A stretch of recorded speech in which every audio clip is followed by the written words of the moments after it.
Hi friends, स्वागत है आप सभी का मिशन क्वेश्चन सेंटर में। इस वीडियो में बात करें विटामिन और पोषण के बारे में। इंपॉर्टेंट क्वेश्चन जितने भी आपके भी वाईक्यू वगैरह हैं सभी के सभी यहाँ पर डिस्कस किए जाएंगे। अगर भैया दोस्तों चैनल पे पहली बार आए हो तो यहाँ पर चैनल को सब्सक्राइब कर लेना। और दूसरा यहाँ पर अगर बात करते हैं चैनल वीडियो को लाइक वगैरह कर दिया करो, दोस्तों के साथ शेयर भी कर दिया करो। अब चलते हैं क्वेश्चन की ओर। पहला सवाल देखते हैं। पहला सवाल कह रहा है कि कौन सा आहार मानव शरीर में नए ऊतकों की वृद्धि के लिए पोषक तत्व प्रदान करता है। कौन सा आहार मानव शरीर में नए ऊतकों की वृद्धि के लिए पोषक तत्व प्रदान करता है? तो पनीर जो होता है वो आपका प्रदान करता है। पनीर मानव शरीर में नए ऊतकों की वृद्धि के लिए पोषक तत्व प्रदान करता है। यह दूध से बना एक उत्पाद है जिसमें विभिन्न जीवाणु जैसे लैक्टोबैसिलस लैक्टिस तथा ल्यूकोनोस्टोसिट्रोवोरम द्वारा किण्वन कर तैयार किया जाता है। अगला सवाल है आपका प्रोबायोटिक खाद्य से संबंधित निम्नलिखित कथनों पर विचार कीजिए। प्रोबायोटिक खाद्य में सजीव जीवाणु विद्यमान होते हैं जो मानव के लिए लाभकारी होते हैं। सही है। प्रोबायोटिक खाद्य आंत्र फ्लोरा के अनुरक्षण में सहायता देता है, ये भी आपका सही है। तो दोनों आपके सही हो जाते हैं। प्रोबायोटिक खाद्य में मानव के लिए लाभकारी सजीव जीवाणु विद्यमान होते हैं। साथ ही प्रोबायोटिक खाद्य आंत्र फ्लोरा के अनुरक्षण में सहायक होता है। उल्लेखनीय है कि आंत्र फ्लोरा पाचन तंत्र में मौजूद अरबों जीवाणुओं को दी गई संज्ञा है। आंत्र फ्लोरा में लाभकारी एवं हानिकारक दोनों प्रकार के जीवाणु होते हैं। प्रोबायोटिक खाद्य के लाभकारी जीवाणु आंत्र फ्लोरा के हानिकारक जीवाणुओं के साथ संतुलन बनाने में सहायक सिद्ध होते हैं। अगला सवाल है प्रतिजैविकों यानी प्रोबायोटिक के संदर्भ में आपका बताना है। तो प्रजैविक ठीक है। तो यहाँ पर कह रहा है कि प्रजैविक जीवाणु और यीस्ट दोनों के बने होते हैं। सही है।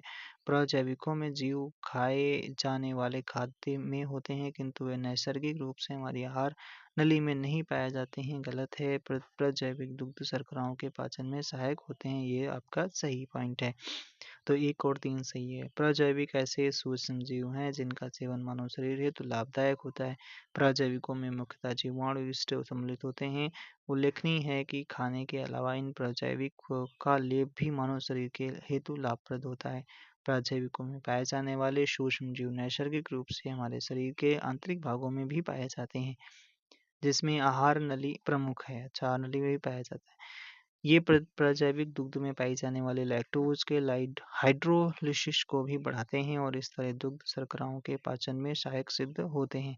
अगला है न्यूट्रा स्टूटिकल्स उत्पाद हैं जिनमें होते हैं। तो जिनमें क्या होते हैं? पोषक और औषधि प्रभाव होते हैं। न्यूट्रास्टिकल्स शब्द न्यूट्रिशन तथा फार्मास्यूटिकल शब्दों से मिलकर बना है। न्यूट्रास्टिकल उत्पाद नियमित पोषक तत्वों के पोषक मूल्यों के साथ साथ औषधि लाभ प्रदान करने के लिए जाने जाते हैं। फंक ने निम्नलिखित में से किसका आविष्कार किया था? विटामिन्स का किया था। विटामिन्स का 1911-12 में पोलिश वैज्ञानिक कैसिमिर फंक ने पहली बार विटामिन्स की अवधारणा दी थी। विटामिन शब्द का सर्वप्रथम प्रयोग किया था। कौन सा सही सुमेलित नहीं है? ठीक है, मतलब इनके खोजकर्ता दिए गए। विटामिन ए के मैकुलर, विटामिन सी के जेम्स लिंड, विटामिन बी मैकुलन, ठीक है। विटामिन डी पॉल मुलर लिखा है, यही गलत है। देखते हैं यहाँ पर जेम्स लिंड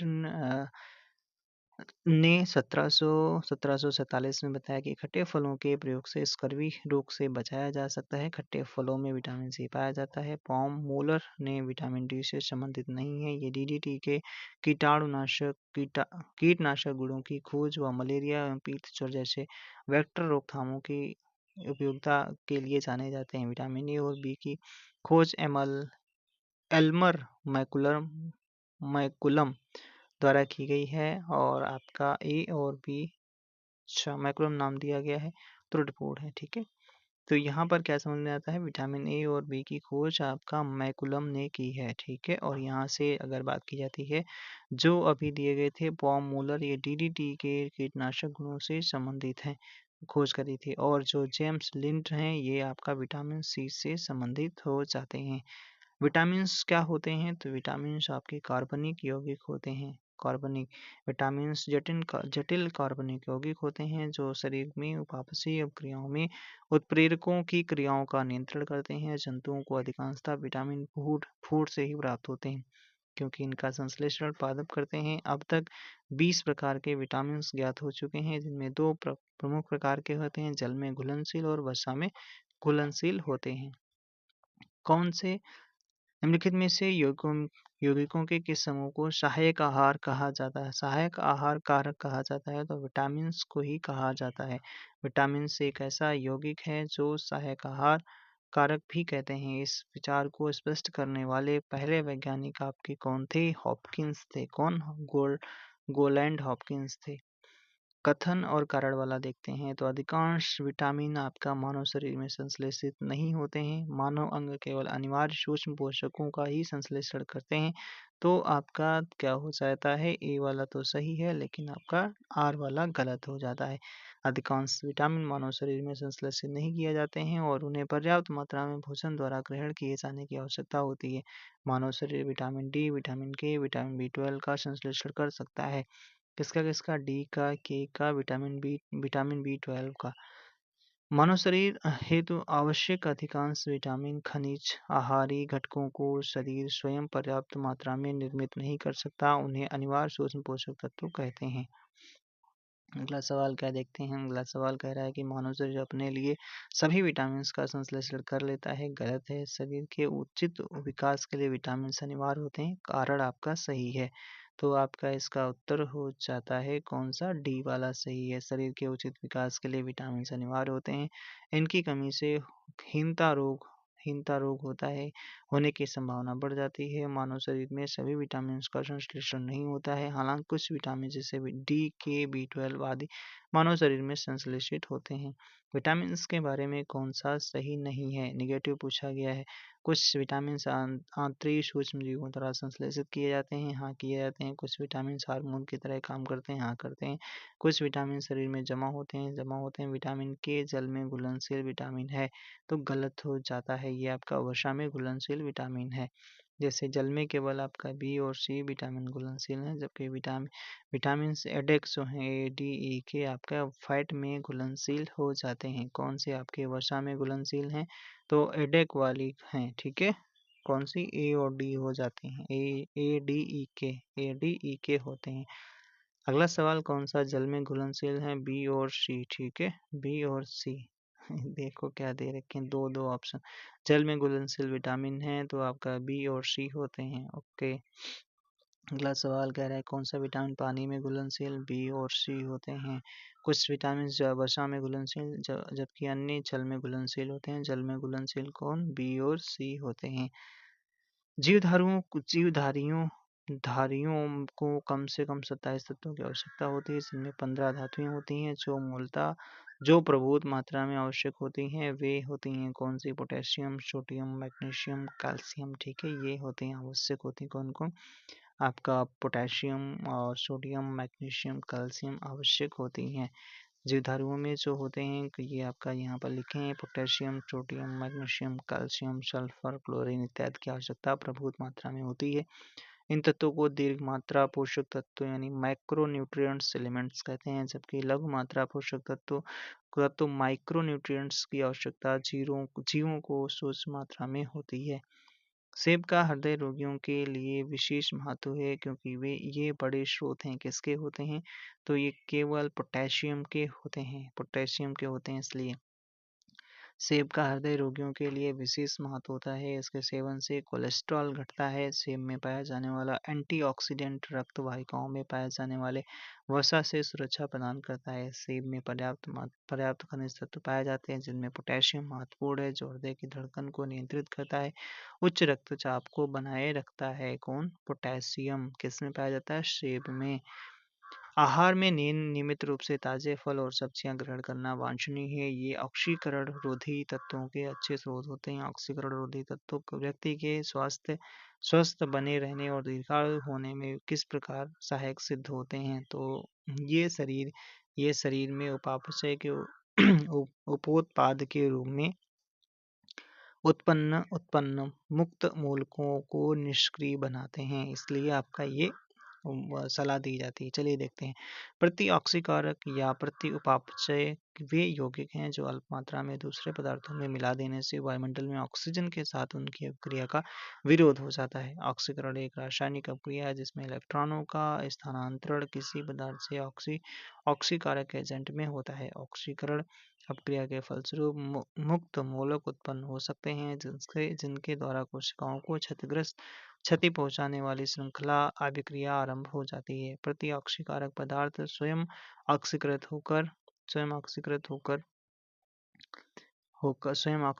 होकर कहाँ चला गया, हाँ, स्वयं ऑक्सीकृत होकर मुक्त मूलकों को निष्क्रिय कर कोशिकाओं में होने वाली इन श्रृंखला अभिक्रियाओं को रोक देते हैं।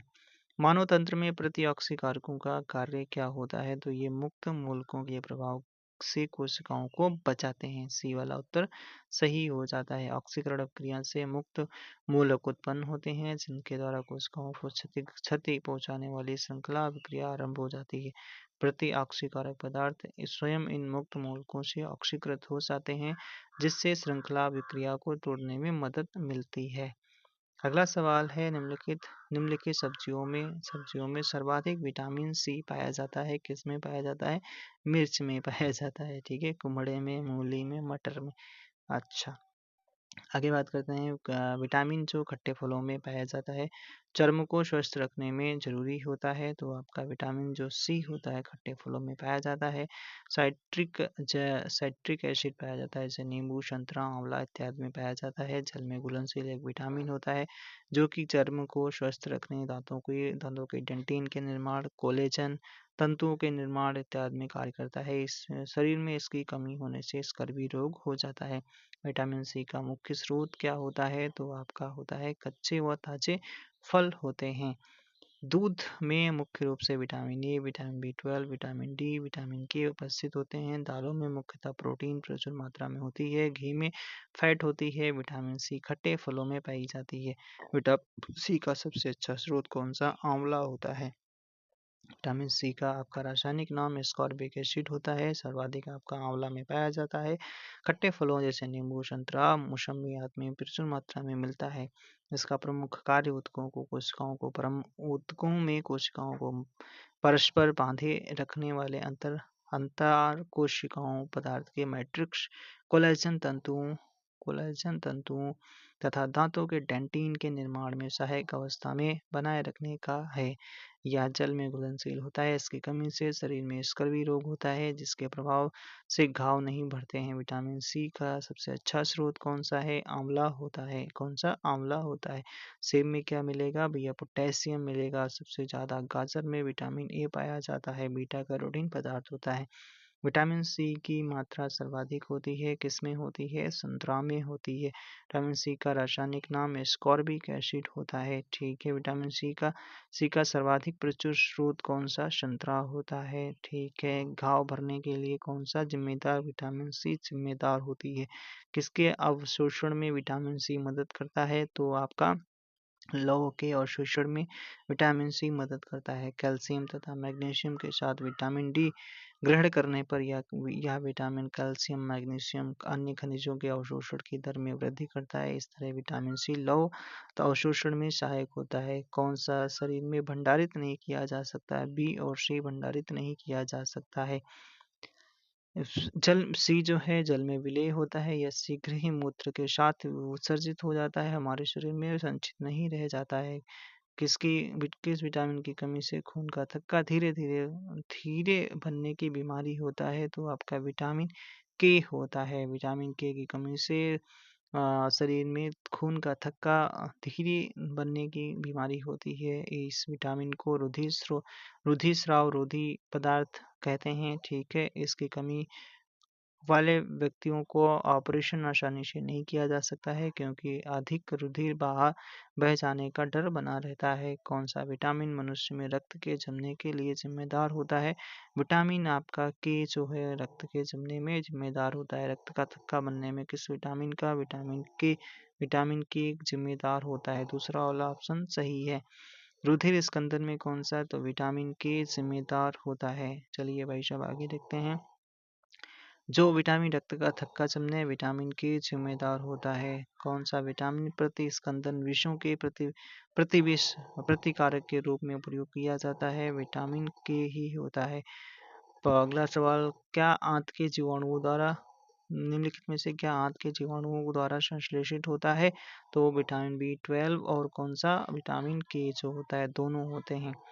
विटामिन डी का स्रोत क्या होता है? सूर्य की किरणें। सूर्य की किरणें वास्तव में सूर्य की किरणों के द्वारा विटामिन डी का निर्माण हमारी त्वचा कोशिकाओं द्वारा किया जाता है, जो कि यहाँ से निर्मित होकर रुधिर में मुक्त हो जाता है। इसके अलावा मक्खन, यकृत, अंडे की जर्दी, वृक्क इत्यादि से भी यह मिलता है। विटामिन डी की कमी से बच्चों में रिकेट्स, वयस्कों में ऑस्टियोमाइलिसिस मलेशिया नामक बीमारी हो जाती है। कैल्शियम तथा विटामिन डी की संयुक्त रूप से कमी होने पर वयस्कों में ऑस्टियोपोरोसिस नामक रोग हो जाता है। अगला सवाल, सूर्य की किरणों में कौन सा विटामिन विटामिन डी होता है? डी होता है।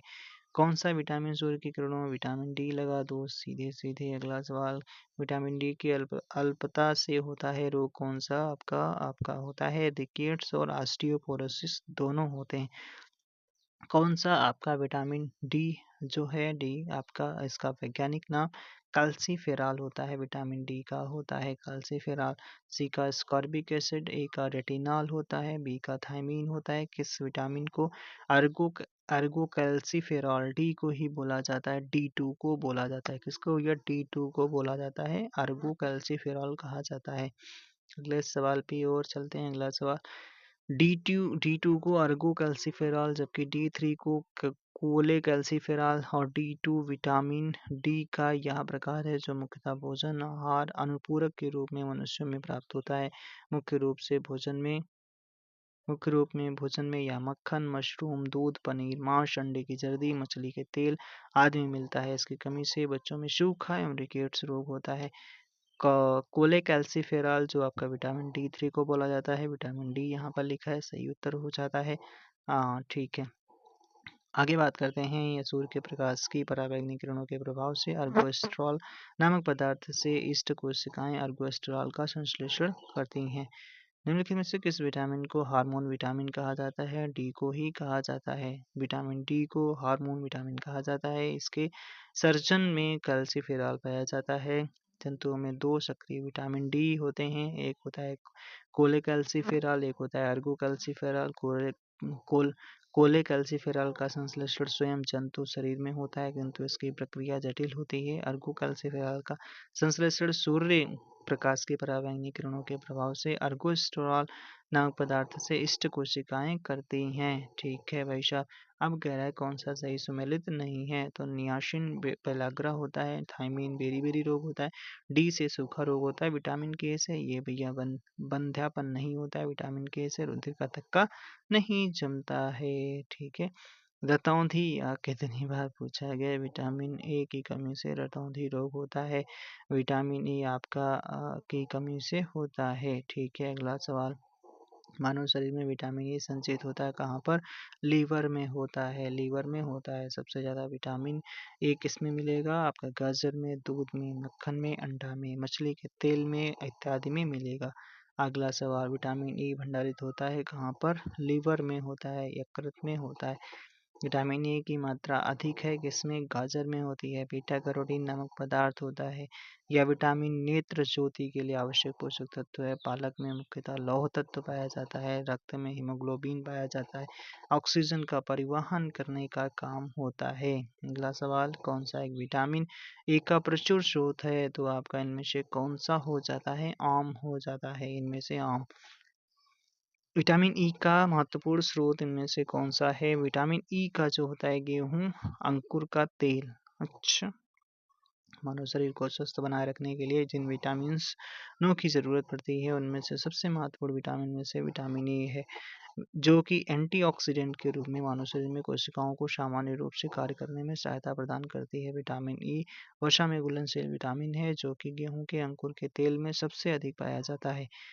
गेहूं के अंकुर के तेल में अच्छा, यह इसका सबसे महत्वपूर्ण स्रोत है। विटामिन ई को बंध्यता रोधी कारक यानी कारक भी कहते हैं। ओके, किसका निर्माण हमारे शरीर में नहीं होता है? तो विटामिन ई का निर्माण हमारे शरीर में नहीं होता है। बाकी कुछ हैं जैसे विटामिन के, विटामिन बी 12, विटामिन डी का संश्लेषण होता है। सामान्य दृष्टि के लिए कौन सा विटामिन, तो आपका रेटिनॉल होता है। विटामिन ए जो होता है रतौंधी रोग हो जाता है इसकी कमी से। कहाँ कहाँ मिलेगा, दूध, मक्खन, अंडा, मछली का तेल, गाजर इत्यादि में मिलेगा। ओके।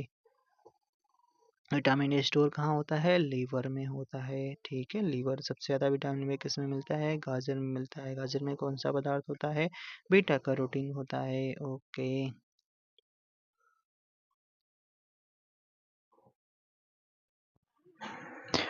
हाय फ्रेंड्स, स्वागत है आप सभी का मिशन क्वेश्चन सेंटर में। इस वीडियो में बात करेंगे आपका बायोलॉजी का जो आपका दूसरा पार्ट है, जो चल रहा था विटामिन पोस्टर वाला चल रहा था। क्वेश्चन नंबर 56 है। देखते हैं यहाँ पर, कोई व्यक्ति हरी सब्जी, कथन करे कोई व्यक्ति हरी सब्जी खाना बंद कर दे तो उसे रतौंधी हो जाएगी। यार ऐसा थोड़ी ना, वो और चीज़ें तो खाता है, उसमें विटामिन ए की कमी हो जाएगी। हाँ, ये मान सकते हो, उसमें विटामिन ए की कमी हो जाती है। तो कारण आपका सही है, कथन आपका गलत हो जाता है। यदि कोई व्यक्ति हरी सब्जी खाना बंद कर दे तो उसमें विटामिन ए की कमी हो जाती है। विटामिन ए की कमी से रतौंधी हो जाता है। ठीक है, ये सारी चीज़ें। किस विटामिन में कोबाल्ट होता है, विटामिन बी 12 में होता है। साइनोकोबालामिन इसका रासायनिक नाम होता है। विटामिन बी 12 वृद्धि के लिए आवश्यक होता है। इसकी कमी से तंत्रिका तंत्र की फिजियोलॉजी भी गड़बड़ हो जाती है। विटामिन बी 12 के स्रोत हैं मांस, मछली, यकृत, दूध, पनीर इत्यादि होते हैं। आंत के जीवाणु भी इसका संश्लेषण करते हैं। विटामिन बी 12 में कौन सी धातु होती है, कोबाल्ट होती है। कौन सी, ए वाला उत्तर हो जाता है। किसमें कोबाल्ट होता है, विटामिन बी 12 में कोबाल्ट होता है। अगला सवाल कह रहा है विटामिन बी 12 यकृत में लगभग 3 से 5 वर्षों तक संग्रहित रहता है। हाँ, रहता है। विटामिन बी 12 जल में आपका विलेय है, तो ये भी आपका विलेय है। तो आपका ए और बी दोनों सही हैं, लेकिन आपका स्पष्टीकरण नहीं, दूसरा ऑप्शन सही है। यहाँ पे बात करते हैं विटामिन बी 12 का संचय ADE तथा बी 12 का संचय होता है किसमें, यकृत कोशिकाओं में होता है। विटामिन बी 12 का रासायनिक नाम साइनोकोबालामिन है। यह विटामिन, अच्छा ठीक है, बी 12 का संचय होता है। विटामिन बी 12 का रासायनिक नाम साइनोकोबालामिन होता है। विटामिन यह विटामिन यकृत में 3 से 5 वर्षों तक संग्रहित रहता है। विटामिन बी जो है B 1, B 2, B 3, B 5, B 6, B 7, B 9, B 12 तथा विटामिन सी में घुलनशील विटामिन है। प्रायः जल में घुलनशील विटामिन शरीर का उपयोग किए जाने के पश्चात बची हुई मात्रा मूत्र के माध्यम से विसर्जित कर दी जाती है। साइनोकोबालामिन है तो आपका विटामिन बी 12 को कहा जाता है। थायमिन बी 2 को कहा जाता है। थायमिन जो है बी 1 को कहा जाता है। ठीक है।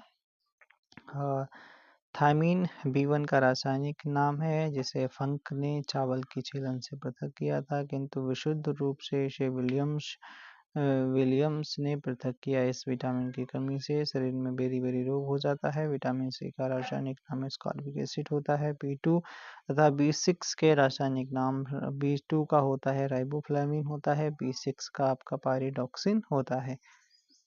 अगले सवाल पे चलते हैं। एक मनुष्य में बेरी-बेरी सूखा और स्कर्वी बीमारी होगी, वह नहीं ले रहा है, क्या नहीं? अगर बेरी-बेरी तो बी नहीं ले रहा है, ठीक है, बी 1 नहीं ले रहा है, सूखा रोग डी नहीं ले रहा है और स्कर्वी सी, विटामिन सी नहीं सेवन कर रहा है। कौन सा किसी स्वप्न को पर्याप्त अवधि तक याद रखने में सहायक होता है? विटामिन बी 6 जो होता है पायरिडॉक्सिन कहा जाता है इसे। किस युग में सही सम्मिलित नहीं है? विटामिन बी 1 जो है बी 1 ये आपका संतरे में नहीं, विटामिन सी होता है। विटामिन डी आपका कॉड या यकृत तेल, ये तो सही है। विटामिन ई गेहूँ, अंकुर तेल, विटामिन के अल्फा अल्फा, ये आपका सही है। कह रहा है कि सूर्य का प्रकाश और कॉड यकृत तेल विटामिन डी के समृद्ध स्रोत हैं। गेहूं अंकुर तेल विटामिन ई का प्रमुख स्रोत है, जबकि अल्फा अल्फा से विटामिन के मिलता है। अल्फा अल्फा से विटामिन के मिलता है। और यद्यपि संतरा विटामिन सी का स्रोत है, विटामिन बी 1 भी बहुत कम मात्रा में होता है। अभिष्ट विकल्प ई सही हो जाता है। ठीक है। विटामिन के आपका अल्फा अल्फा से मिलता है। ठीक है। विटामिन ई आपका गेहूं अंकुर अंकुर तेल से मिलता है और विटामिन ई, ठीक है। और विटामिन डी के या कार्ड यकृत तेल और सूर्य के प्रकाश से मिलता है। कह रहा है कि कौन सा स्रोत आपका सही नहीं है? ठीक है, B6 है धान की चोकर से मिलता है। ठीक है, E आपका गेहूं गुड़ तेल से मिलता है। के अल्फा अल्फा से मिलता है। विटामिन B2 इन्होंने लिखा है कॉड एकरा तेल, इसमें तो विटामिन बी या डी मिलता है। ठीक है, कॉड एकरा तेल अभी जस्ट ऊपर पढ़ा गया था, कॉड एकरा तेल में विटामिन डी मिलता है। आगे बात करते हैं, अगला सवाल क्या है? ये तो इसमें लिखा भी है क्या, कॉड एकरा तेल कॉड मछली के एकरा से भी उत्पन्न एक आहार पूरक है। ओमेगा 3 फैटी एसिड के अतिरिक्त विटामिन ए तथा विटामिन डी भी उपस्थित होता है। विटामिन B2 को राइबोफ्लेविन के नाम से भी जाना जाता है। यह भोजन से ऊर्जा मुक्त करने में सहायक होता है। इसकी कमी से किलोसिस B2 की कमी से किलोसिस नामक रोग हो जाता है। अंडे, हरी सब्जियां, फलियां इत्यादि के प्रमुख स्रोत हैं।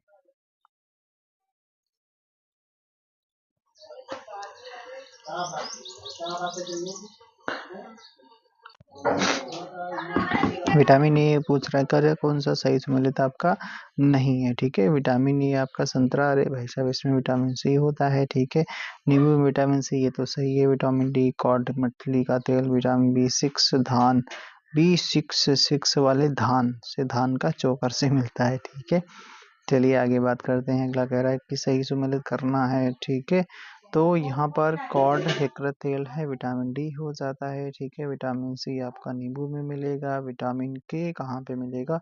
विटामिन के तो आपका अल्फा अल्फा में मिलेगा। ठीक है, और विटामिन ई आपका गेहूं भूड़ तेल में मिलेगा। चलिए देख लेते हैं, विटामिन ई आपका गेहूं भूड़ में मिलेगा। विटामिन सी नींबू, विटामिन डी कॉड एकरा तेल, विटामिन के अल्फा अल्फा में मिलता है। विटामिन के अल्फा अल्फा, विटामिन के अल्फा अल्फा में मिलेगा। के अल्फा के अल्फा के अल्फा अल्फा ऐसे याद कर लो। चलिए देखते हैं, रतौंधी जो है विटामिन ए की कमी से होता है। रिकेट्स आपका विटामिन आपका रिकेट्स जो होता है, रिकेट्स आपका विटामिन सी की कमी से। स्कर्वी नहीं, सॉरी सॉरी, बेरी बेरी आपका B1 की कमी से होता है। रतौंधी विटामिन ए की कमी से होता है। स्कर्वी विटामिन सी की कमी से होता है। रिकेट्स आपका विटामिन डी की कमी से होता है। अगला सवाल फिर मैच कराना है। चलिए, सूखा रोग विटामिन डी की कमी से होता है। स्कर्वी विटामिन सी की कमी से। और फिर आपका निशांतता आपका है, ये vitamin A beriberi vitamin B1 की कमी से। अगला निशांतता या रतौंधी विटामिन ए की कमी से होने वाला आंखों का रोग है। स्कर्वी रोग विटामिन सी की कमी से होने वाला रोग है। अगला यहाँ पर बात करते हैं, फिर मैच कराना है तो मैच करा लेते हैं। चलिए, विटामिन सी की कमी से क्या होता है भैया? विटामिन सी की कमी से आपका स्कर्वी रोग होता है। फोलिक एसिड जो होता है, फोलिक एसिड ये आपका रक्त अल्पता। विटामिन ए की कमी से क्या होता है? रतौंधी विटामिन B1 की कमी से बेरी बेरी रोग हो जाता है। अगला सवाल कह रहा कौन सा सही सम्मिलित नहीं है? विटामिन ए रतौंधी सही है। विटामिन डी वर्णांधता, यार वर्णांधता तो ये आनुवंशिक बीमारी है आपका, इसकी कमी से नहीं होता है। फोलिक एसिड रक्त अल्पता, विटामिन B3 फैलाग्रा, ये तो सही है। ठीक है, तो गलत वाला पूछा था, विटामिन दो सी वाला उत्तर आपका गलत हो जाता है। लिखा भी है वर्णांधता जो होती है वंशागति रोग है, विटामिन डी की कमी से नहीं होता है। ठीक है, विटामिन डी की कमी से होने वाले रिकेट्स तथा ऑस्टियोमैलेशिया होता है। विटामिन डी की कमी से रतौंधी रोग होता है। विटामिन B3 को नियोसिन या विटामिन PP, ठीक है, विटामिन PP भी कहते हैं। इसकी कमी से पेलाग्रा अर्थात चर्मग्रह रोग हो जाता है। किसके? विटामिन B3 की। और फोलिक एसिड की कमी से रक्त अल्पता रोग होता है। अगला सवाल यहाँ पर मैच कराना है। चलिए, विटामिन सी की कमी से आपका किस क्या होता है भाई? विटामिन सी की कमी से रिकेट्स होता है। ठीक है, रिकेट्स नहीं यार, ठीक है, विटामिन देखो पूरा, अच्छा इसको भी देख लेते हैं। यहाँ पर कह रहा है कि कौन, अच्छा ये पूछा जा रहा है भाई साहब। ठीक है, तो जो ये पूछा जा रहा है आपसे, तो ये पूछ क्या रहा है? पूछ रहा है आपसे, एक मिनट, चलिए देख लेते हैं। कहता है कि कौन में किन में कौन कौन से सही है। तो आपका विटामिन सी स्कर्वी रोग हो जाता है। विटामिन डी रिकेट्स हो जाता है। विटामिन ई ये रात्रि अंधता, ये नहीं है आपका, ये गलत है। रतौंधी तो विटामिन ए की कमी से होता है। तो एक और दो आपके सही हो जाते हैं। चलिए आगे बात करते हैं, राइबोफ्लाविन की कमी से कौन सा विटामिन होता है, कौन सा रोग होता है? राइबोफ्लाविन की कमी से आपका किलोसिस रोग होता है। विटामिन B1 की कमी से होने वाला बेरी बेरी रोग होता है, जिसका रासायनिक नाम थायमिन होता है। राइबोफ्लाविन विटामिन B2 को कहा जाता है, इसकी कमी से किलोसिस रोग होता है।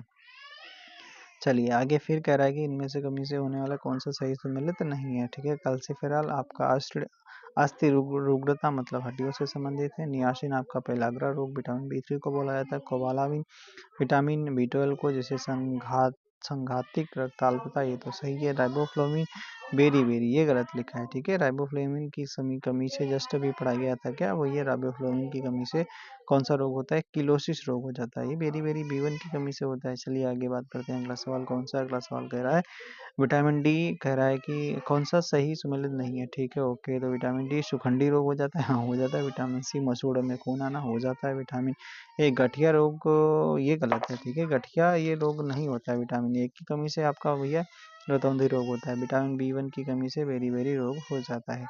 चलिए आगे बात करते हैं अगले सवाल पे। अगला सवाल कौन सा, अगला सवाल फिर मैथ कराना है। चलिए मैथ करा लेते हैं। रेटिनॉल जो होता है, रेटिनॉल नेत्र सूख कर लाल हो जाता है, बिल्कुल सही। एक का आपका सी हो जाता है। टोको टोकोफेरॉल आपका ई होता है, जैसे आपका बंधता कहते हैं। ठीक है, साइनोकोबालामिन आपका क्या हो जाता है, इसमें घातक रक्ताल्पता हो जाती है। पारिडॉक्सिन आपका क्या होता है, मानसिक व्याधि हो जाती है। चलिए देख लेते हैं। पारिडॉक्सिन क्या होती है, मानसिक व्याधि हो जाती है। राइबोफ्लाविन आपका घातक रक्ताल्पता हो जाती है। टोकोफेरॉल बंधता हो जाती है। रेटिनॉल आपका नेत्र सूख कर लाल हो जाता है। फिर कह रहा है कि कौन सा भैया सही सुमेलित नहीं है। चलिए ठीक है, रेटिनॉल आपका जीरोप्थेल्मिया हो जाता है। टोकोफेरॉल ई ये बंधता हो जाता है। ठीक है, बेरी बेरी नहीं, बेरी बेरी आपका विटामिन B1 की वजह से होता है, यही तो आपका सही हो जाएगा। साइनोकोबालामिन रक्ताल्पता होता है। अर्गो कैल्सिफेरॉल रिकेट्स होता है। ठीक है, बिल्कुल सही है। अर्गो कैल्सिफेरॉल आपका क्या हो जाता है, रिकेट्स, विटामिन डी की कमी से हो जाता है। अगला कह रहा है कि कौन सा सही सुमेलित नहीं है। ठीक है, चलिए भाई साहब देख लेते हैं कौन सा सही सुमेलित नहीं है। ठीक है, तो विटामिन B1 क्या होता है, प्रति प्रति अरक्तता कारक, ये तो सही है। विटामिन सी जो होता है स्कर्वी कारक होता है। विटामिन डी क्या होता है, विटामिन डी बंधता रोधी कारक, ये नहीं, विटामिन ई की कमी से होता है। विटामिन क्या होता है, प्रतिरक्त स्रावी कारक होता है, ये तो आपका सही हो जाता है। अगला सवाल कौन सा, अगला सवाल पूछ रहा है आपका थायमीन, थायमीन जो होता है बेरी बेरी रोग हो जाता है। विटामिन डी आपका सूखा रोग हो जाता है। विटामिन के बंधता हो जाता है। बंधता ये करा, यही तो गलत है। बंधता आपका किसके, विटामिन ई की कमी से होता है। ठीक है, नियासिन आपका पेलाग्रा रोग हो जाता है, सही है। अगला सवाल कौन सा विटामिन आपका सही नहीं है। ठीक है, कौन सा यौगिक एक विटामिन नहीं है। ठीक है, तो पायरिडॉक्सिन होता है, नियोसिन होता है, राइबोफ्लाविन होता है, थायरॉक्सिन तो एक हार्मोन होता है। ठीक है, हटा दो भाई साहब, हटा दो हटा दो। तो देखो B2 को होता है राइबोफ्लाविन होता है, B3 का नियासिन होता है, B6 का पायरिडॉक्सिन होता है। अगला केला जो एक फल के रूप में अत्यधिक मूल्यवान पदार्थ, भोज्य पदार्थ माना जाता है, कि प्रति 100 ग्राम में कितनी आपकी ऊर्जा होती है। प्रति 100 ग्राम में कितनी ऊर्जा मिलेगी आपको, ये एक ऊर्जा की 116 किलो कैलोरी ऊर्जा मिलेगी। तो आपका ये है म्यूजेसी के अंतर्गत आता है, जो केला म्यूजेसी के अंतर्गत आता है, कुल के अंतर्गत आता है, जिसके फलों में प्रचुर मात्रा में कार्बोहाइड्रेट्स पाया जाता है। इसके अलावा इसमें प्रोटीन, फैट, खनिज लवण तथा विटामिन पाए जाते हैं। केले से 89 किलोग्राम प्रति 100 ग्राम किलो कैलोरी प्रति 100 ग्राम ऊर्जा प्राप्त होती है, और निकटतम हो जाता है क्या, 116 किलो कैलोरी ऊर्जा की मात्रा मिलती है। ठीक है, अगला सवाल, फलियाँ अत्यधिक पौष्टिक होती हैं क्योंकि उनमें प्रचुर मात्रा में होता या होती क्या है, तो उसमें प्रोटीन होती है। क्या, वही सब प्रोटीन होती हैं। फलियाँ जो होती हैं वो क्या होती है, अत्यधिक पौष्टिक होती हैं क्योंकि उसमें क्या होता है, प्रोटीन पाया जाता है, अधिक प्रोटीन होता है। फलियों में प्रचुर मात्रा में प्रोटीन पाई जाती है। इनके पौधे लेग्यूमिनेसी कुल के अंतर्गत आते हैं। इनकी जड़ों में ग्रंथिकाओं में नाइट्रोजन स्थिरीकरण वाले जीवाणु पाए जाते हैं। उदाहरण के लिए मटर, अरहर, मूंग, सोयाबीन, मूंगफली, उड़द आदि। आगे बात करते हैं, अगर आप प्रोटीन की अधिकतम मात्रा पाई जाती है किसमें, प्रोटीन की अधिकतम मात्रा सोयाबीन में पाई जाती है। प्रोटीन की सर्वाधिक मात्रा सोयाबीन में पाई जाती है। प्रोटीन की मात्रा लगभग 40% होती है। मुख्यतः दलहनी तिलहनी फसल है।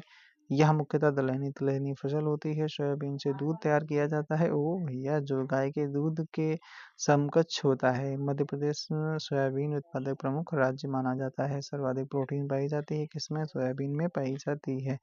अगला, सबसे अधिक प्रोटीन किसमें पाई जाती है, सोयाबीन के दाने में पाई जाती है। ठीक है, कौन सा प्रोटीन का सबसे अच्छा स्रोत होता है, तो यहाँ पर मूँगफली भी होता है, ठीक है? मूँगफली भी होता है।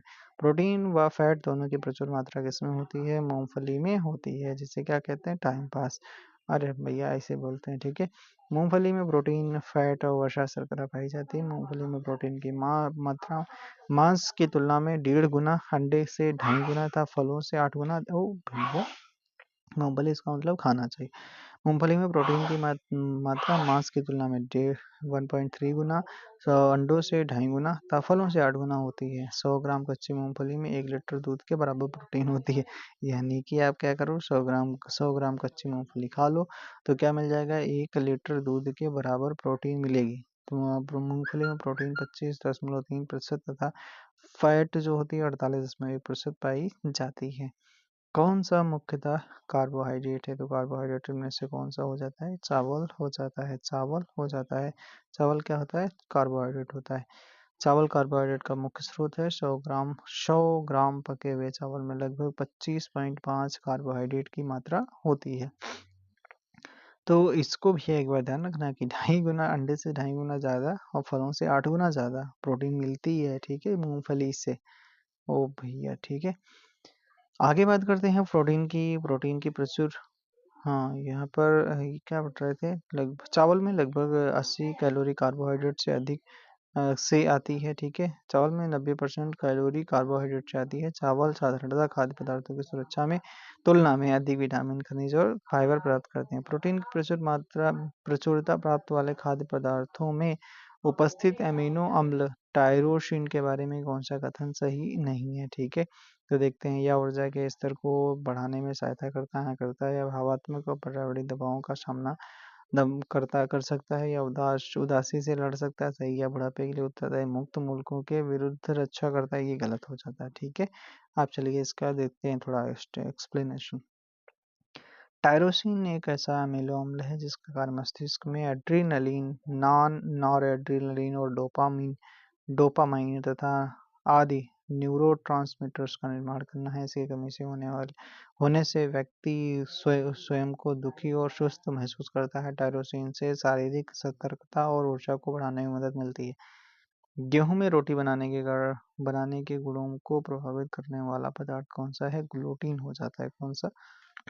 ग्लूटीन हो जाता है। गेहूं की रोटी सख्त गेहूं की रोटी गेहूं की रोटी सख्त गेहूं के आटे की बनाई जाती है। सख्त कठोर गेहूं में ग्लूटीन नामक पदार्थ प्रोटीन की मात्रा अधिक होती है, जबकि मुलायम गेहूं में ग्लूटीन की मात्रा कम होती है। अगला सवाल, एक कठोर परिश्रम करने वाले पुरुष की दैनिक ऊर्जा की आवश्यकता होती है, कितनी होती है? तो ये होती है 4000 किलो कैलोरी होती है। एक कठोर परिश्रम करने वाले पुरुष को लगभग 3500 से 4000 किलो कैलोरी दैनिक ऊर्जा की आवश्यकता होती है। एक गिलास पानी पीने के लिए कितने कैलोरी की ऊर्जा मिलती है? शून्य मिलती है यार, कुछ नहीं मिलता है, ठीक है, पागल बना रहा तुमको। भोजन का एक प्रमुख अंग कौन सा है? भोजन का एक प्रमुख अंग कार्बोहाइड्रेट्स होता है। कार्बोहाइड्रेट्स की मात्रा सर्वाधिक होती है। कार्बोहाइड्रेट भोजन का एक प्रमुख अंग है। कार्बोहाइड्रेट कार्बन, हाइड्रोजन, ऑक्सीजन के यौगिक होते हैं। लंबे समय की कसरत का मुख्य ईंधन क्या होता है? तो ये होता है कार्बोहाइड्रेट्स होता है। क्या होता है? कार्बोहाइड्रेट होता है। लंबे समय की कसरत के लिए मुख्य ईंधन कार्बोहाइड्रेट होता है। कार्बोहाइड्रेट अर्थात स्टार्च, ग्लूकोज, फ्रक्टोज इत्यादि होते हैं, ठीक है। नाइट्रोजन एक आवश्यक अवयव नहीं है, ठीक है। नाइट्रोजन एक आवश्यक अवयव नहीं है। किसका नहीं है? तो आपका कार्बोहाइड्रेट्स का नहीं है। बाकी आरएनए का, डीएनए का, क्लोरोफिल का, इन सभी का होता है। अगला सवाल, हमारे शरीर में अम्लता क्षारीयता के बीच जो संतुलन बनाए रखता है वह होता है क्या भैया? फास्फोरस होता है। वो भैया फास्फोरस होता है। फास्फोरस खनिज लवण के रक्त में उपस्थित होने से शारीरिक अम्ल एवं क्षार का संतुलन ठीक रहता है। इस खनिज के मुख्य स्रोत दूध, पनीर, अंडे का पीलापन, मांस, मछली, दाल, मेवे सभी क्या हैं? धन धान्य है। ओके। कौन सा यौगिक हमारे शरीर में संग्रहित नहीं रहता है? कौन सा भैया नहीं रहता है? तो अमीनो अम्ल नहीं रहते हैं। बाकी टोकोफेरॉल, ग्लाइकोजन, फैट, ये सारे के सारे होते हैं। किस फल में लौह प्रचुर मात्रा में पाया जाता है? तो आपका किसमें? अमरूद में, अरे करौंदा में, ठीक है, करौंदा में पाया जाता है। करौंदा में आपका लौह प्रचुर मात्रा में पाया जाता है। करौंदा क्या है? करौंदा एक आवृतबीजी पौधा होता है जिसके फल में विटामिन सी का लौह लौह लौह प्रचुर मात्रा में पाया जाता है। विटामिन सी घाव भरने में उपयोगी होता है। लौह पदार्थ हमारे रक्त के हीमोग्लोबिन में पाया जाता है। निम्नलिखित खनिजों पर विचार कीजिए। ठीक है, कैल्शियम है, लौह है, सोडियम है। उपयुक्त खनिजों में मानव शरीर में पेशियों के संकुचन के लिए किसकी आवश्यकता होती है? तो सभी की होती है। कैल्शियम, लौह और सोडियम सभी की आपकी आवश्यकता होती है। रक्त में पोटेशियम और कैल्शियम, सोडियम, लौह का समुचित अनुपात हृदय की गति तथा अन्य चिकनी मांसपेशियों को उत्तेजित करने तथा उनमें संकुचन की क्रिया करने के लिए आवश्यक होता है। अगला सवाल देखते हैं। अगला सवाल है, पालक के पत्तों में कौन सा किसकी मात्रा अधिक होती है? पालक में क्या होता है? आयरन सबसे ज़्यादा पाया जाता है। पालक के पत्तों में सर्वाधिक मात्रा में आयरन की होती है। आयरन शरीर में हीमोग्लोबिन तथा साइटोक्रोम एंजाइम का घटक है। हमारे शरीर में लौह की कमी से होने से रक्त अल्पता, जिसे एनीमिया कहा जाता है, शरीर का सुरक्षा तंत्र भी दुर्बल हो जाता है। कौन लौह तत्व का सबसे अच्छा स्रोत माना जाता है? तो ये होता है पालक माना जाता है। पालक में सबसे ज़्यादा क्या होती है? लौह। लौह का सबसे अधिक अंश किसमें पाया जाता है? तो आपका हरी सब्जियों में पाया जाता है।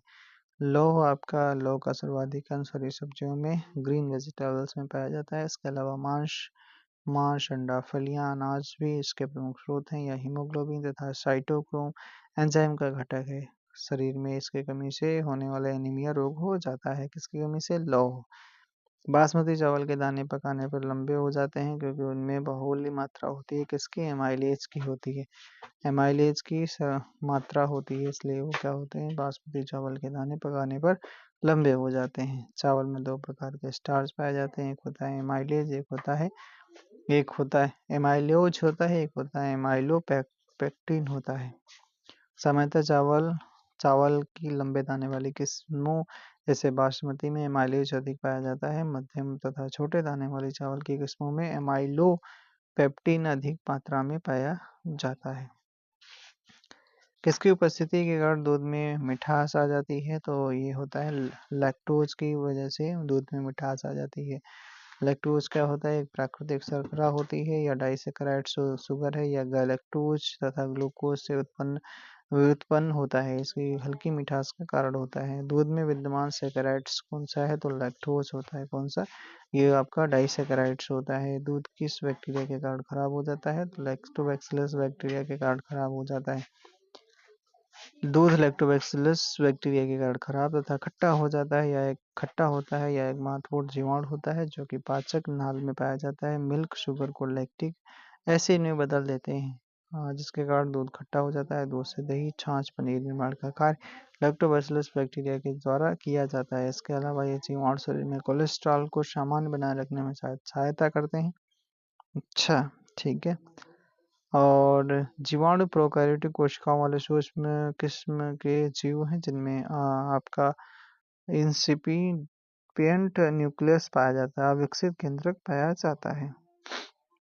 दूध का दही में परिवर्तन किसके द्वारा संभव होता है? तो आपका किसके द्वारा होता है? बैक्टीरिया के द्वारा होता है। कौन सा? लैक्टोबैसिलस नामक बैक्टीरिया के द्वारा होता है। दूध में कैसीन नामक प्रोटीन पाई जाती है। इसी प्रोटीन के कारण दूध सफेद रंग का होता है। दूध का निर्माण लैक्टिक अम्ल के बैक्टीरिया तथा कैसीन के बीच रासायनिक अभिक्रिया के फलस्वरूप होता है। गाय के दूध के हल्के पीले रंग का कारण क्या होता है? तो इसमें पाया जाता है कौन सा? कैरोटीन नामक तत्व पाया जाता है। कैरोटीन एक प्रोटीन होती है। दूध में कैसीन नामक प्रोटीन उपस्थित होता है। इसी प्रोटीन के कारण दूध सफेद रंग का होता है। गाय के दूध हल्के हल्के पीले रंग का कारण होता है बीटा कैरोटीन की उपस्थिति। अच्छा, बीटा कैरोटीन का हाइड्रोकार्बन होता है जिसका सूत्र C40H56 है। गाय का दूध पीले सफेद रंग का होता है जिसका कारण में उपस्थित किसकी होती है? कैसीन के साथ में कैरोटीन पाया जाता है। दूध में कैसीन नामक प्रोटीन उपस्थित होती है। इसी प्रोटीन के कारण दूध सफेद रंग का होता है। गाय के दूध के हल्के पीले रंग का कारण बीटा कैरोटीन की उपस्थिति होती है। बीटा कैरोटीन आपका गाजर में भी पाया जाता है। बीटा कैरोटीन हाइड्रोकार्बन होता है जिसका सूत्र C40H56। भैंस के दूध में औसत वसा की मात्रा कितनी होती है? 7.2% होती है। भैंस के दूध में फैट अच्छा पूछ रहा है, ठीक है। भैंस के दूध में औसत वसा की मात्रा 7.2% होती है, जबकि गाय के दूध में औसत फैट की मात्रा 3.5 से 4% होती है। इसके अलावा दूध में प्रोटीन, खनिज लवण, लैक्टोज इत्यादि मुख्य अवयव पाए जाते हैं। दूध का पीला रंग दूध में मौजूद कैरोटीन के कारण होता है। दूध को पचाने के लिए आवश्यक एंजाइम रेनिन और लैक्टोज मानव शरीर में कितने वर्ष की आयु में लुप्त हो जाते हैं? 2 वर्ष, 3 वर्ष और कितना? 5 वर्ष, 8 वर्ष। तो ऐसा यहाँ पर उत्तर सभी गलत हैं। 6 से 15 वर्ष की आयु के मध्य पूर्णतः लुप्त हो जाते हैं। तो 6 से 15 वर्ष। अनेक स्तनियों के जठर रस में दुग्ध प्रोटीन के पाचन हेतु रेनिन नामक एंजाइम पाया जाता है। मानव के जठर रस में इसकी उपस्थिति संदिग्ध होती है। संभवतः शिशुओं में जठर रस में यह होता है, किंतु से वयस्कों के जठर रस में नहीं होता है। वयस्कों में दुग्ध प्रोटीन के पाचन का श्रेय पेप्सिन नामक एंजाइम को ही दिया जाता है। सामान्यतः रेनिन और लैक्टोज एंजाइम मानव शरीर में 2 से 3 वर्ष की आयु में क्षीण होना शुरू हो जाते हैं और 6 से 15 वर्ष की आयु के मध्य पूर्णतः लुप्त हो जाते हैं। दुग्ध प्रोटीन को पचाने वाला एंजाइम कौन सा होता है? तो आपका रेनिन नामक एंजाइम होता है, जो दूध की घुलनशील प्रोटीन कैसीन को अर्धठोस तथा कम घुलनशील कैल्शियम पैरा कैसिनेट में परिवर्तित कर दूध को दही के रूप में जमा देता है। शिशुओं को जठर रस में यह पाचक एंजाइम होता है, किंतु वयस्कों के जठर रस में यह नहीं होता है। कैसीन दुग्ध होती है, कैसीन आपका प्रोटीन होती है। कैसीन एवं फास्फोप्रोटीन्स है जो कि दूध में पाया जाता है। फास्फोप्रोटीन्स फास्फेट समूह में संयुक्त प्रोटीन होते हैं। दूध का धवल रंग कैसीन की उपस्थिति के कारण ही होता है। दूध में एल्बुमिन नामक एक अन्य प्रोटीन भी पाया जाता है। अतः वे दूध पूर्ण आहार है जिसमें प्रोटीन की लगभग 3.3% मात्रा पाई जाती है। दूध का धवल रंग किसकी उपस्थिति के कारण होता है? तो आपका कैसीन प्रोटीन की वजह से ही आपका धवल रंग होता है। अगला सवाल, कौन सी प्रोटीन दूध में पाई जाती है? कैसीन प्रोटीन आपका दूध में पाई जाती है। आपका रेनिन एंजाइम इसको पचाने में काम करता है। शरीर में ऊतकों का निर्माण कौन करता है? ऊतकों का निर्माण प्रोटीन से होता है। शरीर में टिश्यूज का निर्माण प्रोटीन से होता है। प्रोटीन वृद्धि तथा मरम्मत के उपचयन के लिए आवश्यक होता है। प्रोटीन अमीनो अम्ल की यौगिक होती है, अर्थात अमीनो अम्ल इसकी संयोजक इकाइयां तथा एकलक होते हैं। प्रकृति में लगभग 500 प्रकार के अमीनो अम्ल पाए जाते हैं। वो भैया, इसमें से केवल 20 प्रकार के अमीनो अम्ल ही प्रोटीन्स के एकलक होते हैं, जो कि मुख्यतः अनिवार्य, एसेंशियल तथा अनिवार्य नॉन एसेंशियल 2 प्रकार के होते हैं। मानव शरीर की धीमी वृद्धि निम्न में से किस कमी के कारण होती है? प्रोटीन की कमी से वृद्धि धीमी हो जाती है। प्रोटीन एक जटिल कार्बनिक भैया, प्रोटीन क्या है? प्रोटीन एक जटिल कार्बनिक पदार्थ होता है जिसका गठन क्या होता है? जिसका गठन आपका कार्बन, हाइड्रोजन, ऑक्सीजन, नाइट्रोजन आदि तत्वों के अणुओं से मिलकर होता है। प्रोटीन में इन तत्वों के अतिरिक्त आंशिक रूप से गंधक, जस्ता, तांबा, फास्फोरस भी उपस्थित होता है। ये जीव द्रव्य के मुख्य अवयव हैं। शारीरिक वृद्धि तथा विभिन्न यौगिक क्रियाओं के लिए आवश्यक होते हैं। प्रोटीन त्वचा, रक्त, मांसपेशियों तथा हड्डियों की कोशिकाओं के विकास के लिए आवश्यक होते हैं। इनकी कमी से मानव शरीर की वृद्धि धीमी होती है। कौन से तत्व सभी प्रोटीनों में विद्यमान होते हैं? कौन से तत्व सभी प्रोटीनों में विद्यमान होते हैं? तो आपका हाइड्रोजन होता है, नाइट्रोजन होता है, कार्बन होता है, ऑक्सीजन होता है, कौन होते हैं? तो ये भाई साहब किस्म, ये सभी के सभी होते हैं। ठीक है, सभी के सभी होते हैं। ये आपके कार्बन, हाइड्रोजन, ऑक्सीजन, नाइट्रोजन, ये सभी आपके प्रोटीन में विद्यमान होते हैं। ठीक है, प्रोटीन के संयोजन में कार्बन, हाइड्रोजन, ऑक्सीजन, नाइट्रोजन पाए जाते हैं। इसके अतिरिक्त गंधक, फास्फोरस, आयोडीन, लौह आदि के अंश भी पाए जाते हैं। प्रोटीन्स अमीनो अम्लों की यौगिक होती हैं, अर्थात अमीनो अम्ल इनकी संयोजक इकाइयों में एकलक होते हैं। प्रकृति में लगभग 500 प्रकार के अमीनो अम्ल पाए जाते हैं। फिर से यार मैच कराने वाला आ गया, तो मैच करा लेते हैं। तो देखते हैं, विटामिन B12 की कमी से विटामिन B12 में क्या पाया जाता है? कोबाल्ट पाया जाता है। ठीक है, कोबाल्ट पाया जाता है। हीमोग्लोबिन किसमें मिलेगा? हीमोग्लोबिन में आपका लोहा मिलता है। क्लोरोफिल में आपका मैग्नीशियम मिलता है। पीतल में क्या होता है? तांबा। तांबा पीतल तांबा से संबंधित है। ओके, मैचिंग हो गई। फिर मैच कराना है। क्लोरोफिल में क्या होता है? क्लोरोफिल में आपका मैग्नीशियम होता है। और आपका हीमोग्लोबिन में क्या होता है? हीमोग्लोबिन में आयरन होता है। ठीक है, और फिर आपका विटामिन B12 में क्या होता है? कोबाल्ट होता है। चैल्कोपाइराइट में क्या होता है? तांबा होता है। ओके भाई साहब, देखो वही तो मैचिंग करा है इन्होंने, विटामिन B12 कोबाल्ट, हीमोग्लोबिन लो एस, क्लोरोफिल में मैग्नीशियम होता है, चैल्कोपाइराइट तांबा कॉपर से संबंधित है। फिर इसे मैच कराना है, तो मैच करा लीजिएगा। चलिए देखते हैं, विटामिन B1 का आपका थायमीन होता है, थायमीन नाम हो गया। ओके, बी टू का होता है क्या, राइबोफ्लेविन होता है, ओके। बी6 का पायरिडॉक्सिन होता है, ठीक है। विटामिन बी 12 का साइनोकोबालामिन होता है, ओके। चलिए भाई साहब आगे देखते हैं, कह रहा है कौन सा सही, कौन सा एक ये युग्म सही है। विटामिन बी1 होता है आपका थायमीन, ये तो गलत हो जाएगा। विटामिन बी2 राइबोफ्लेविन, ये तो सही है। विटामिन बी6 पायरिडॉक्सिन होता है। विटामिन सी आपका आपका होता है स्कॉर्बिक एसिड होता है, ओके। कौन सा सूक्ष्म तत्व नहीं है, ठीक है। तो गंधक सूक्ष्म तत्व नहीं है, बाकी लोहा, जस्ता, मैग्नीज ये सभी आपके सूक्ष्म तत्व होते हैं। सूक्ष्म तत्व वे होते हैं जिनकी आवश्यकता जीवन भर किंतु बहुत कम मात्रा में पड़ती है। सूक्ष्म तत्वों में सूक्ष्म पोषक तत्वों में लोहा, कोबाल्ट, क्लोरीन, तांबा, मैग्नीज, निकेल, जस्ता, मोलिब्डेनम आदि शामिल हैं, जबकि सल्फर गंधक एक दीर्घ सल्फर गंधक गंधक दीर्घ व बृहद पोषक तत्वों में तथा या सूक्ष्म तत्वों की श्रेणी में नहीं आता है। पपीते में कौन सा बिया विटामिन पाया जाता है? पपीते में विटामिन सी पाया जाता है, ओके। पपीता बिया खाना चाहिए। पपीते में मुख्यतः विटामिन सी प्रचुर मात्रा में पाया जाता है। पपीता vitamin A, vitamin B one, vitamin B two का भी स्रोत होता है। किसमें विटामिन सी की सर्वाधिक मात्रा होती है? विटामिन ए का सर्वाधिक, ए का प्राकृतिक स्रोत नहीं है, ठीक है। तो आम तो है, पपीता भी है, गाजर भी है, दूध नहीं है, ठीक है। आम, पपीता, गाजर विटामिन ए के प्राकृतिक स्रोत हैं, जबकि दूध विटामिन ए का प्राकृतिक स्रोत नहीं है। दूध में विटामिन ए अल्प मात्रा में पाया जाता है। कौन से प्रोटीन को विकृत नहीं करता है? कौन प्रोटीन को नहीं करता है? तो अवरक्त किरणें आपको प्रोटीन को विकृत नहीं करती हैं।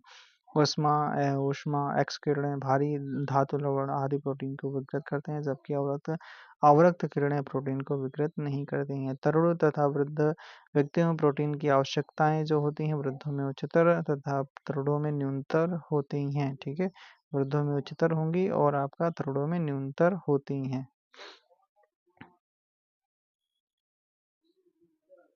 अगला सवाल देखते हैं। अगला सवाल है, प्रोटीन त्वचा, मांसपेशियों तथा हड्डियों की कोशिकाओं के विकास के लिए आवश्यक होते हैं। इसकी कमी से मानव शरीर की वृद्धि धीमी हो जाती है। वृद्धों में तरुणों की अपेक्षा प्रोटीन की अधिक आवश्यकता होती है। सामान्य क्रियाशील महिला के लिए प्रोटीन की उपयुक्त दैनिक मात्रा कितनी है? तो 45 ग्राम होती है। कितनी? 45 ग्राम होती है, ठीक है। कितनी होती है भाई साहब? 45 ग्राम होती है।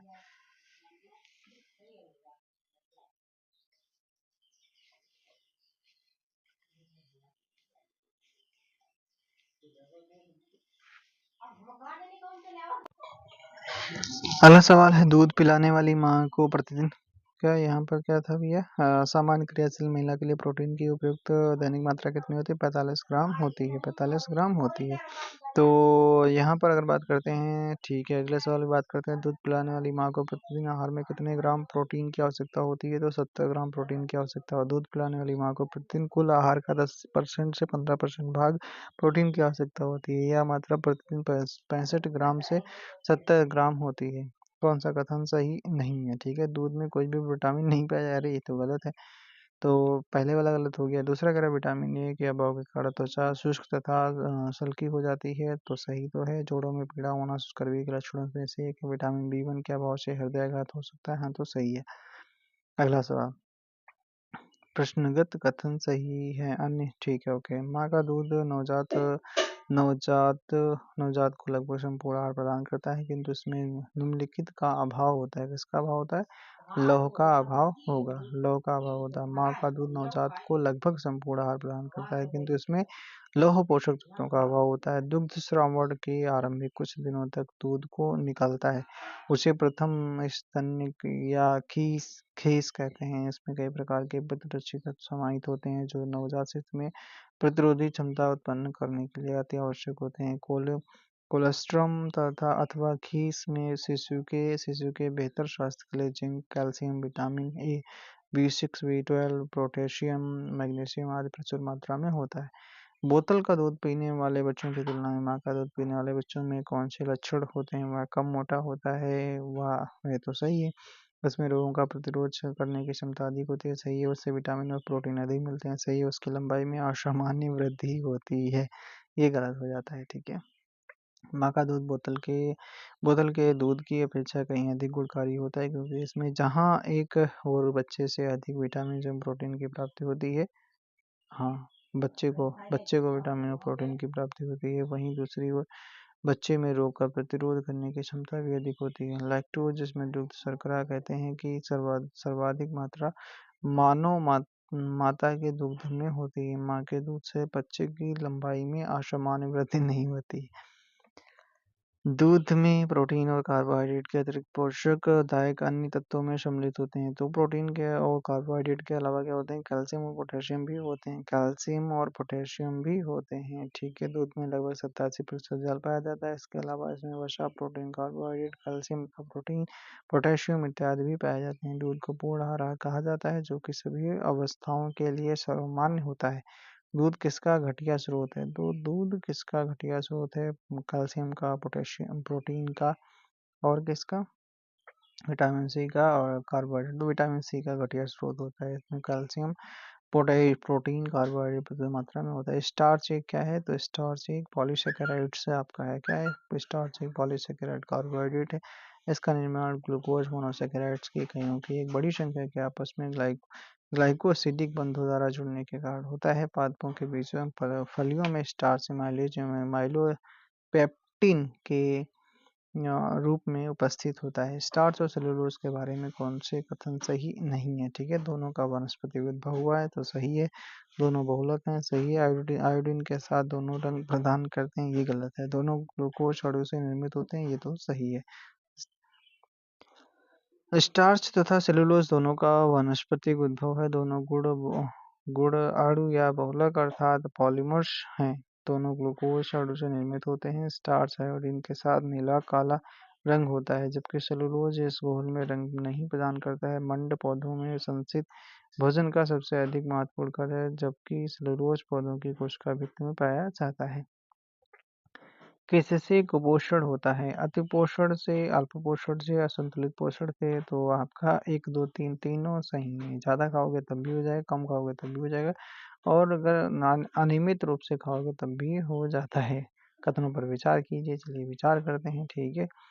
कह रहा है कि मानव मानव भोजन में वसा अम्लों का एक भाग होना चाहिए। हाँ, होना चाहिए। सामान्य भोजन में 75% वसा होनी चाहिए, यही तो गलत है, ठीक है। मानव शरीर कोशिकाएं किसी भी प्रकार के वसा अम्लों का संश्लेषण नहीं कर सकती हैं। अच्छा, ये गलत दिया है, कर सकती हैं। और सामान्य भोजन में 75 ग्राम वसा होनी चाहिए, ये तो सही है। आवश्यक वसा अम्लों की अनुपस्थिति से न्यूनतम रोग उत्पन्न होते हैं, ये भी आपका सही है। मानव शरीर की कोशिकाएं केवल आवश्यक वसीय अम्लों का संश्लेषण नहीं कर सकती हैं, ये गलत है, ठीक है। अलसी किसका प्रमुख स्रोत है? अलसी आपका ओमेगा 3 फैटी एसिड का स्रोत होता है। अलसी का तीसी समशीतोष्णीय प्रदोषों का पौधा है। बीज के बीज से तेल निकाला जाता है। इसमें ओमेगा 3 फैटी एसिड काफी मात्रा में पाया जाता है, जो रक्त नलिकाओं में वसा के जमाव को रोकने में सक्षम होता है। निम्नलिखित में कौन सा अल्फा लिनोलेनिक अम्ल 18 कार्बन युक्त ओमेगा 3 फैटी एसिड का सर्वोच्चतम स्रोत है? तो अलसी होता है, ठीक है। अलसी अल्फा अल्फा लिनोलेनिक अम्ल एक ओमेगा 3 फैटी एसिड है। यह मानव स्वास्थ्य के लिए आवश्यक 2 वसीय अम्लों में से एक है। लिनोलेइक अम्ल एक अन्य वसीय अम्ल है जो मानव स्वास्थ्य के लिए आवश्यक है। ये आवश्यक वसीय अम्ल मानव शरीर के अंदर वहन नहीं हो सकते हैं और इन्हें आहार के माध्यम से ही ग्रहण करना होता है। अच्छा, तिलहनी फसलों में अधिकतम अल्फा लिनोलिक अम्ल अलसी में पाया जाता है। अच्छा भाई साहब, अगला सवाल देख लेते हैं। अगला सवाल क्या है? अगला सवाल है आपका, कह रहा है क्या कह रहा है, विटामिन बलवर्धक तत्व हैं जिनकी अच्छे स्वास्थ्य के लिए थोड़ी मात्रा में आवश्यकता होती है। हाँ सही है। विटामिन हानिकारक बैक्टीरिया को मारकर शरीर को स्वस्थ रखने में विटामिन का कोई रोल नहीं होता है, ये आर वाला गलत हो जाता है। विटामिन कार्बनिक यौगिक होते हैं जिनके अच्छे स्वास्थ्य के लिए थोड़ी मात्रा में आवश्यकता होती है। इनके स्रोत अनाज, हरी सब्जियां, फल, फूल, मांस इत्यादि हैं। हानिकारक बैक्टीरिया, विषाणुओं, कवकों इत्यादि को श्वेत रुधिराणु मारकर शरीर को स्वस्थ रखने में सहायता करते हैं। अगला सवाल, मानव शरीर में ग्लाइसिन, सेरीन, टायरोसिन अनिवार्य रूप से शामिल होने चाहिए। अनिवार्य अमीनो अम्ल मानव शरीर में संश्लेषित नहीं किए जा सकते हैं, तो इनका उत्तर हो जाता है ए वाला गलत है, आर वाला सही है। तो आर वाला सही है, ठीक है। इसका मतलब आपका क्या है? आर वाला सही है, ए वाला गलत है, ठीक है। अनिवार्य अमीनो अम्ल मानव शरीर में संश्लेषित नहीं किए जा सकते हैं। ठीक है, ग्लाइसिन, सेरीन तथा टायरोसिन अतात्विक अमीनो अम्ल हैं जो मानव शरीर में ही निर्मित होते हैं। स्तनियों में 20 प्रकार के अमीनो अम्लों में से 10 अतात्विक और अमीनो अम्ल होते हैं और शेष 10 स्तनीय भोजन से प्राप्त होते हैं। तात्विक अमीनो अम्ल एसेंशियल अमीनो एसिड जो कहते हैं, अनिवार्य अमीनो अम्ल मानव शरीर में संश्लेषित नहीं किए जा सकते हैं। ओके। अगला सवाल पूछ रहा है, निम्नलिखित भोज्य पदार्थों में किसमें सभी अनिवार्य अमीनो अम्ल उपस्थित होते हैं? किसमें? तो चावल में, दूध में, अंडा में, सोयाबीन में, तो इनमें कहीं भी नहीं। सोयाबीन तथा पशुओं से उत्पन्न खाद्य पदार्थों से दूध, अंडा, मछली, मांस में पाया जाने वाला प्रोटीन अनिवार्य अमीनो अम्लों से युक्त होता है। ऐसे सब अच्छा, यानी सोयाबीन और पशुओं से जैसे दूध में, ठीक है, इसलिए यहाँ पर नहीं। तो दूसरा, इसे संपूर्ण प्रोटीन कहते हैं। ठीक है, अमीनो अम्लों से आपका क्या होता है, युक्त होता है। सोयाबीन एक ऐसा एकमात्र गैर पशु व्युत्पन्न प्रोटीन का स्रोत है जिसमें सभी अनिवार्य अमीनो अम्ल पाए जाते हैं। ठीक है, कौन से आपके सभी अमीनो अम्लों का सर्वोत्तम स्रोत माना जाता है? तो अंडा माना जाता है। अंडा सभी आवश्यक अमीनो अम्लों का सर्वोत्तम स्रोत है। अंडा प्रोटीन का उच्चतम उत्कृष्ट स्रोत है। अंडा से तो यार कितना, अंडा से 8 गुना ज़्यादा नहीं, 2.5 गुना ज़्यादा आपका प्रोटीन मिलता है इसमें। ठीक है, जिसमें सभी आवश्यक अमीनो अम्ल के सही अनुपात में मौजूद होते हैं। हमारे शरीर में त्वचा तल के नीचे विद्यमान वसा के विरुद्ध अवरोधक का काम करती है। कौन सा? शरीर की ऊष्मा कक्ष है। ऊष्मा कक्ष है। ठीक है, हमारे शरीर में त्वचा के नीचे मौजूद फैट शरीर की ऊष्मा के क्षय के विरुद्ध अवरोधक का कार्य करती है, अर्थात यह शरीर ताप को बाहर निकालने से रोकती है और शरीर को वातावरणीय ताप के प्रभाव से बचाती है। यह वसा स्तर शरीर को आकृति तथा प्लावकता प्रदान करने तथा गद्दे की भांति अंतरांगों की बाहरी दबाव आघातों से सुरक्षा करने का भी कार्य करती है। भोजन के वर्ग में प्रति यूनिट कैलोरी की मात्रा सर्वाधिक होती है। भोजन के यूनिट में प्रति यूनिट कैलोरी की मात्रा सर्वाधिक होती है। किसमें? विटामिन्स में, फैट में। तो फैट में सर्वाधिक होती है। ठीक है, किसमें होती है भाई साहब? फैट में सर्वाधिक होती है।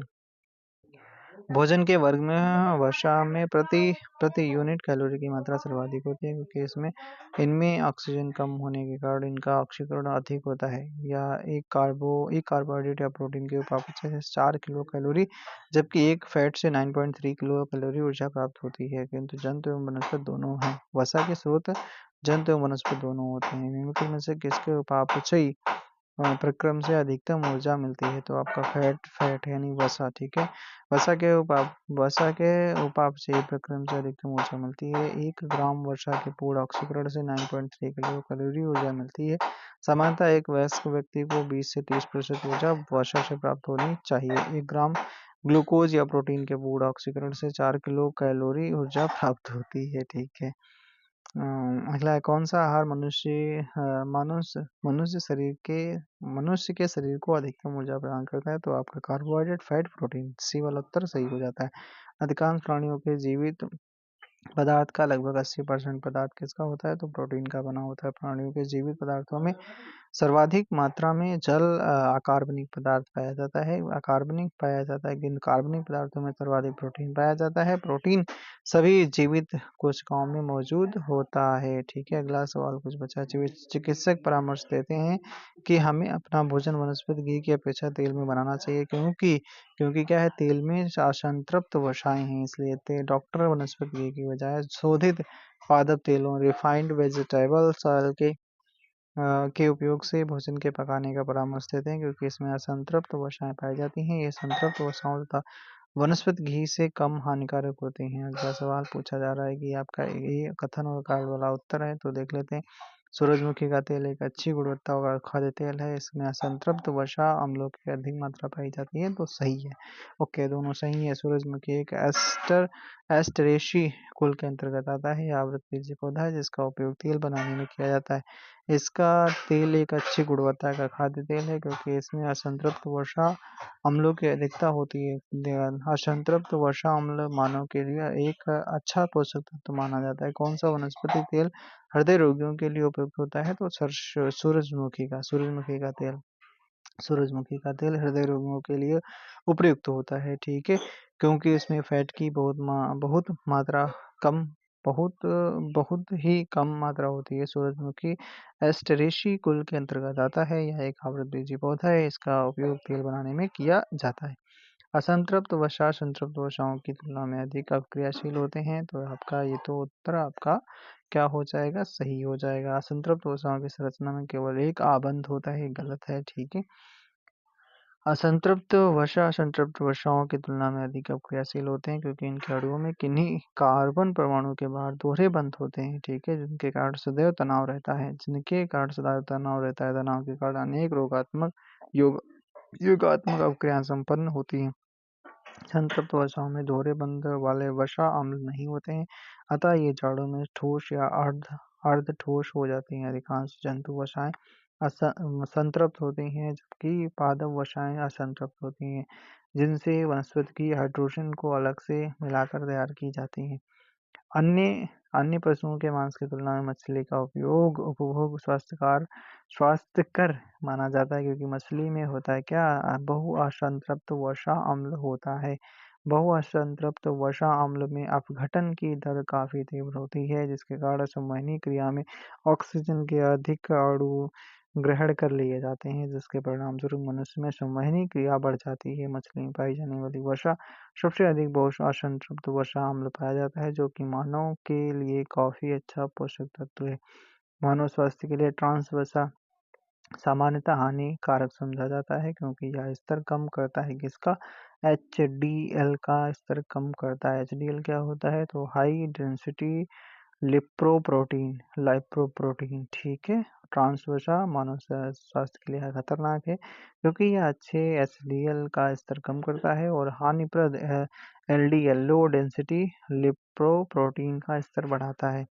अच्छा, अब तो बढ़िया अच्छे क्वेश्चन हैं, ठीक है, तो देख लेते हैं। कह रहा है कि आहार उत्पादों के विक्रय में जुटी एक कंपनी विज्ञापित करती है कि उसके उत्पादों में ट्रांस वसा नहीं होती है। उनके इस अभियान का उपभोक्ताओं के लिए क्या अभिप्राय? ये कंपनी के आहार उत्पाद हाइड्रोजनीकृत तेलों से नहीं निर्मित किए जाते हैं, सही है। कंपनी के आहार उत्पाद पशु उत्पन्न वसा तेलों से नहीं निर्मित किए जाते हैं। कंपनी के द्वारा प्रयुक्त तेल संभवतः उपभोक्ताओं के हृदय वाहिका स्वास्थ्य को क्षति नहीं पहुंचाएगा, तो ये तीनों सही हैं। ट्रांस वसा का उपयोग शरीर में खराब HDL कोलेस्ट्रॉल के स्तर को बढ़ाता है, ठीक है, और अच्छे HDL कोलेस्ट्रॉल के स्तर को कम करता है, जो कि हृदय वाहिका के स्वास्थ्य को क्षति पहुंचा सकता है। पशु उत्पन्न वसा तेल तथा हाइड्रोजनीकृत तेल दोनों ही ट्रांस वसा होते हैं। इस प्रकार प्रश्न का तीनों उत्तर सही है।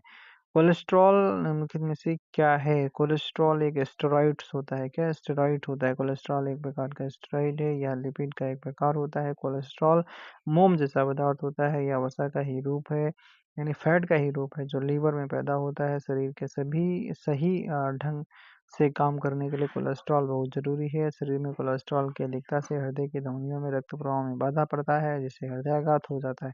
कोलेस्ट्रॉल क्या है? तो कोलेस्ट्रॉल जंतु वसा में उपस्थित वसी अल्कोहल होता है। सी वाला उत्तर सही है। एक तरीके का फैट ही समझो, ठीक है। अगला सवाल क्या है? अगला कोलेस्ट्रॉल आपका जंतु वसा में मौजूद एक वसी अल्कोहल है, जो कि रंगहीन गंधहीन श्वेत क्रिस्टलीय पदार्थ है। इसका मानव हृदय रोग से सीधा संबंध है। निरंतर वसा प्रधान भोजन को करने से रुधिर में कोलेस्ट्रॉल की मात्रा बढ़ जाती है, जिसके परिणाम स्वरूप एथेरोस्क्लेरोसिस नामक रोग हो जाता है। कोलेस्ट्रॉल का असामान्य स्तर संबंधित होता है किससे? धमनियों का कठोर हो जाना। ओ भैया, असमान स्तर संबंधित है किससे? धमनियों का कठोर हो जाना। कोलेस्ट्रॉल रक्त में घुलनशील नहीं होता है। निम्न घनत्व लिपोप्रोटीन LDL बुरे कोलेस्ट्रॉल के नाम से जाना जाता है। राष्ट्रीय कोलेस्ट्रॉल नियंत्रण कार्यक्रम के अनुसार शरीर में LDL कोलेस्ट्रॉल का स्तर 100 मिलीग्राम प्रति DL से कम होना चाहिए। इस स्तर से अधिक होने पर कोलेस्ट्रॉल हृदय तथा मस्तिष्क को रक्त प्रवाह करने वाली धमनियों को की भीतरी दीवारों में जमा हो जाता है। इसके परिणाम स्वरूप धक्का जमने से हृदयाघात या स्ट्रोक हो जाता है। ट्राइग्लिसराइड क्या होता है? तो एक फैट होती है। क्या? ट्राइग्लिसराइड मानव शरीर में पाए जाने वाले फैट का एक प्रकार है, जो हमारे शरीर भोजन से प्राप्त अप्रयुक्त ऊर्जा को ट्राइग्लिसराइड में परिवर्तित कर देता है। ट्राइग्लिसराइड वसा कोशिकाओं में संचित होता है। तो आज ये भी चैप्टर कंप्लीट हुआ। नेक्स्ट वीडियो में मिलेंगे। कैसा लगा अब ये वीडियो को भी लाइक वगैरह कर देना, ठीक है, और चैनल को सब्सक्राइब कर देना अगर पहली बार आए हो, और दोस्तों के साथ वीडियो को शेयर भी करना। Thank you, thanks for watching.